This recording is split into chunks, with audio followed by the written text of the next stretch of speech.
फवाद चौधरी साहब किसी सियासी जमात में तो इस वक्त नहीं है, मगर वो मुस्तकिल इस तरह की गुफ्तगू कर रहे हैं कि सियासी इस्तेहकाम के लिए डायलॉग, बातचीत की जरूरत है, दोनों तरफ से आगे आने की जरूरत है। अगर इमरान खान साहब नहीं सुन रहे तो सेकंड टियर लीडरशिप को बाहर आना चाहिए, उसके जरिए गुफ्तगू हो। ये फरमाइएगा कि जब वो कहते हैं इमरान खान को मुल्क की सियासी कुव्वत करार दे रहे हैं, तो क्या हुकूमत भी इतने इस्तेहकाम के बावजूद, जिस वक्त जिस जगह पे ग्राउंड रियलिटी पे इस वक्त आज की हुकूमत खड़ी है, क्या वो उस सियासी कुव्वत को तस्लीम करने को तैयार है? क्या इस हुकूमत को वो सियासी इस्तेहकाम दरकार है कि सियासत इमरान खान या उस पॉलिटिकल पॉइंट ऑफ व्यू के बगैर अधूरी है, या बेकार कोशिश कर रहे हैं फवाद चौधरी साहब?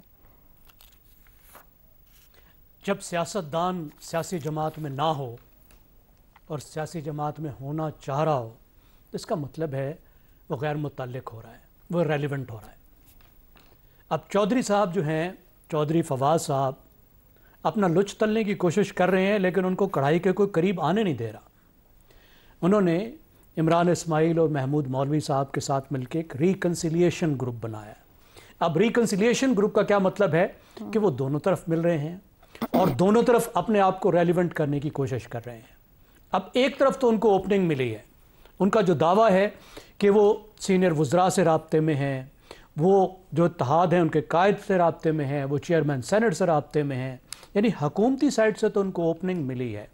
और वो कहते हैं कि इसकी बुनियाद पर वो पीटीआई को रिलीफ दिलवाने की कोशिश कर रहे हैं। ज़ैगम साहब, क्या इस ओपनिंग को एक नॉर्मल या एक पॉलिटिकल वो बारगेन कर रहे हैं? ये तो सियासतदान है, वो मिल सकते हैं किसी भी वक्त, किसी भी सियासतदान को मिल सकते हैं, क्योंकि हुकूमत की तरफ से तो इस तरह का कुछ भी सामने नहीं आया। ज़ैगम साहब, तो यही हो ना, देखिए हुकूमत वाले तो सिर्फ उनसे मिल रहे हैं ना, और उनका दावा है कि हुकूमत को उनकी कोशिशों पर कोई एतराज नहीं है, हुकूमती साइड से उनको ब्लेसिंग हासिल है कि वो अपनी कोशिश कर रहे हैं, यही दावा कर रहे हैं ना वो। लेकिन सवाल ये है कि क्या दूसरी साइड में, दूसरी पार्टी में उनकी कोई क्रेडिबिलिटी है? क्या उनको ओपनिंग अवेलेबल है? अभी जो जाकर वो लाहौर में मिले जो मखदूम साहब से, मखदूम शाह महमूद से, तो क्या उसके बाद पीटीआई ने इस बात को खुशामदीद कहा? वो तो खुद शाह महमूद ने भी कह दिया कि एक तरह की डिसेप्शन थी। पीटीआई में तो उनके खिलाफ एक मुहिम चलनी शुरू हो गई। कोई ऐसा बयान हमें इमरान खान की तरफ से भी नहीं आया जिन्होंने कहा हो कि हाँ हम इस कोशिश को ब्लेस करते हैं। तो एक साइड वाली कंसिलिएशन या रिकंसिलिएशन, वो कैसी रिकंसिलिएशन हो सकती है जिसमें एक पार्टी आपको इजाज़त ही नहीं दे रही कि आप उसकी बिहाफ पे कोई कोशिश करें, और दूसरी साइड आपको एक ऐसी इजाज़त दे रही है जिसकी कोई बहुत ज़्यादा अहमियत नहीं है। वो अपनी तरफ से कुछ फार्मूले लाने की कहे हैं, लेकिन क्या ये फार्मूले दोनों साइड्स को काबिल कबूल भी हैं?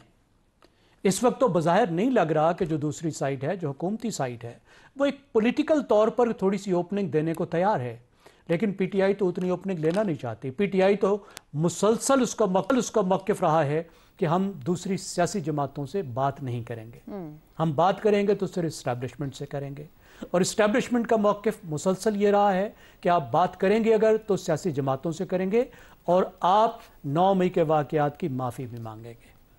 जो इस वक्त का निज़ाम है उसका हिस्सा बनेंगे और लाइन में लग के उसका इंतज़ार करेंगे।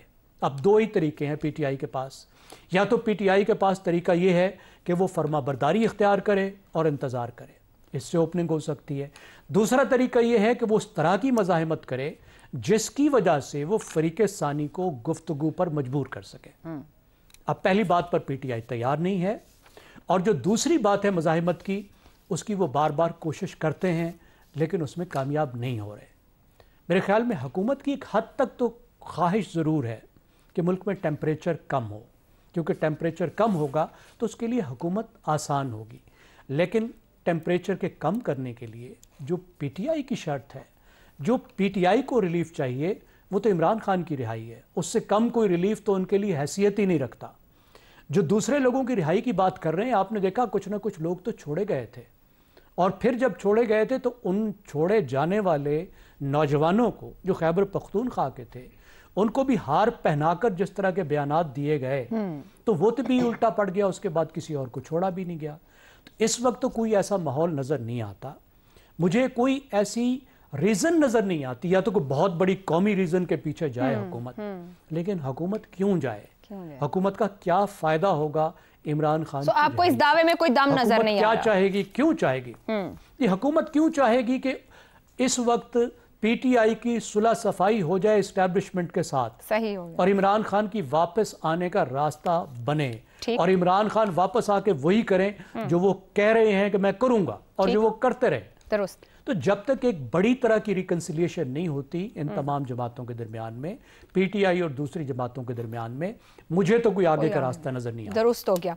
शहजाद चौधरी साहब, आज का मारूज जहां हुकूमत खड़ी है, पीटीआई का सियासी बयानिया जो ऊपर जैगम साहब भी बात कर रहे थे, ऐसे में फवाद चौधरी साहब जब ये कहते हैं कि पीटीआई की पुरानी क़यादत को दीवार से जो लगाया गया, तो ये हुकूमत की बड़ी सियासी गलती साबित हो रही है।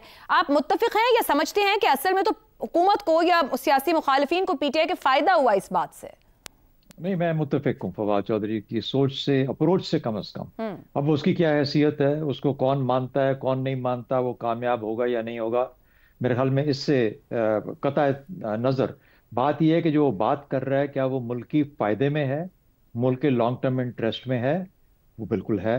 अच्छा, और वो क्या वजह है वो कहता है कि अगर आप जो उधर लाहौर के अंदर जो उनकी सीनियर लीडरशिप जो कैद है उसको रिलीज करें, क्योंकि जो वो बात करना चाहता है वो अपनी बात का वजन बढ़ाना चाहता है। अगर वो लोग भी बाहर आके वो वाली उसी वही अंदाज और वही गुफ्तगू करें जो फवाद चौधरी कर रहा है, क्योंकि उसको ये अंदाजा है कि अकेले अगर वो ये बात करेगा तो वो ही कट नो आइस एनीवेयर।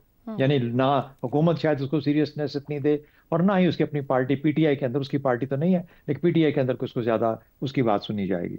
अच्छा, अब बड़ा इंटरेस्टिंग सवाल ये है कि हुकूमत का इसमें क्या इंटरेस्ट है। ये जो सवाल आप उठा रही थी जैगम साहब के जवाब के अंदर, हुकूमत क्यों करना चाहती है?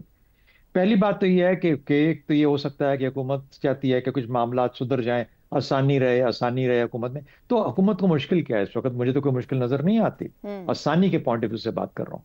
दूसरी बात, हाँ ये कह सकते हैं कि सियासी निज़ाम की साख थोड़ी सी बेहतर हो जाए।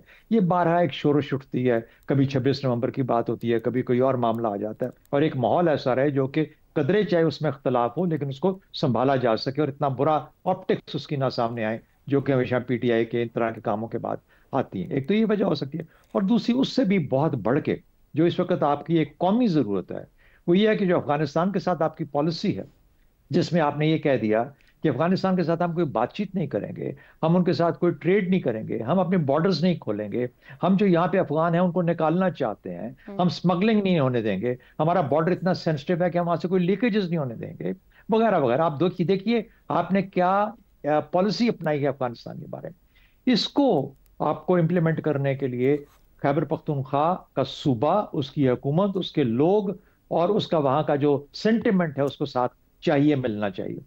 अब उसके लिए क्या तरीके हो सकते हैं? एक तो तरीका ये हो सकता है कि हम वो काम तो नहीं कर सकते जो पीटीआई चाहती है कि हम बानी को वहां से रिहा करवा के यहाँ पे दरमियान में बिठा दें, जिस तरीके से जैगम साहब कह रहे थे, ताकि वो और तमाशे यहाँ करते रहें। ये तो मुमकिन नहीं है। लेकिन क्या ये मुमकिन है कि हम खैबर पख्तूनख्वा की हुकूमत के लिए और बानी के लिए कुछ सहूलियात दे दें, थोड़ी बहुत कंफर्टेबल कर दें जिंदगी को? खैबर पख्तूनख्वा वाले भी जाके मिलना मिलाना शुरू कर दें किसी तरीके से थोड़ा बहुत करके, और इनकी जो लीडरशिप सेकेंड टियर जो इस वक्त फंसी हुई है लाहौर के अंदर, जेल के अंदर, उनको जब बाहर लाया जाता है तो वो भी कुछ मामला को थोड़ा ठंडा करें और सियासत को सियासत के तौर पर लेके चलें।